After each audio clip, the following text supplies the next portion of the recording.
இந்த கடன் பிரச்சனைங்கிறது கேட்டிங்கன்னு கேட்டேன். இன்றைக்கி நிறைய பேர் பேங்கில் கடன் என்கிட்ட வரக்கூடிய வாஸ்துல நான் சொல்வேன்ல, கடன் இருக்கா வாஸ்து குற்றம், அதுக்கடுத்து பேசாதேன்றுவேன். சார் 20 வருஷம் பேங்க் இஎம்ஐ, 15 வருஷம் இஎம்ஐ, அது பேங்க் வீடுப்பா, உன் வீடு இல்லை, அப்புறம் எனக்கு பேசுகிற விடு. நான் ஈசானியத்தில் தான் சார் வாஸ்துபடி பக்காவான வீடை நான் வாங்கிட்டேன் சார். ரைட்டு, இஎம்ஐ 15-20 வருஷத்துக்கு இஎம்ஐ, அப்படி கூட வாஸ்துபடி பக்காவான வீடு, போய் வெளியே போ அப்படின்னு. வாஸ்துபடி பக்காவான வீடு தான் சார் நான் வாங்கியிருக்கேன்னு என்ன சொல்லுவாங்க. இஎம்ஐ பேங்க் 20 வருஷம், அப்போ அது குற்றமனை தானே? எப்படி வாஸ்து பக்காவான மனையா நீ ஏற்றுக்கொள்ள முடியும்? மனை குற்றமா இருந்தாதான் இஎம்ஐயே வரும். ஆமா,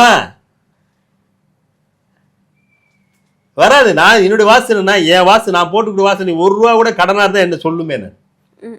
நான் பிளான் போட்டு தரேன், நீ வாஸ்து உட்காரு. கடனே இல்லாத மனை, அந்த மனையில கடன் வரவே வராதுப்பா, வந்தா என்ன கேளுமே. நீ எவ்வளவு ஒரு வீடானு கட்டிக்க, அதுக்குரிய பொருளாதாரம் உன்னை தேடி வரும். உன் சொந்த காசுல வீடு கட்டி நீ குடியிருப்ப, கடன் வர வாய்ப்பே கிடையாது.